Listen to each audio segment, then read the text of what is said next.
না, সাকিব খানকে আমি খুব কাছাকাছি দেখেছি।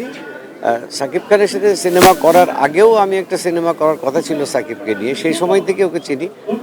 অসম্ভব ভদ্র একটি ছেলে, অসম্ভব রেসপেক্ট করে সবাইকে এবং ইদানিং তো বেসিক্যালি সাকিব খানকে এর আগের পরিচালকরা হয়তোবা সেভাবে ব্যবহার করতে পারেনি, যেটা এখনকার তরুণ প্রজন্ম, তরুণ পরিচালক যারা সাকিব খানকে রিয়েলি ব্যবহার করতে পারছে এবং সাকিব অত্যন্ত সময় মেনটেন করে এবং কষ্ট করে এবং আমি দেখেছি যে প্রচণ্ড গরমের মধ্যেও স্যুট কোট পরে সারাদিন বসে আছে। সে একবারও কিন্তু বলেনি যে একটু ছায়ায় যায় বা একটু রুমে যায়, এসি রুমে যায়, এরকম করেনি। সো এত ডেডিকেশন সাকিবের, যেটা খুব কাছ থেকে না দেখলে বোঝা যায় না।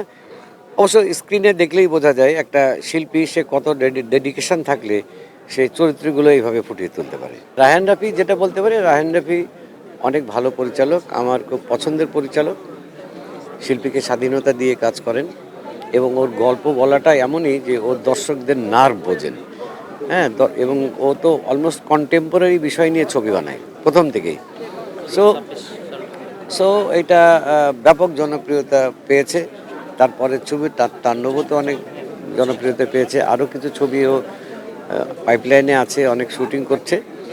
তো আমরা চাইবো যে এরকম কমার্শিয়ালি, আমি মনে করি বাংলাদেশে এখন সিনেমা হলগুলো যদি বাঁচাতে হয় বা আরও সিনেমা হল যদি বানাতে হয়, তাহলে পরে কমার্শিয়াল মুভি দরকার। সুস্থ সুস্থ ধারার কমার্শিয়াল মুভি খুব জরুরি দরকার।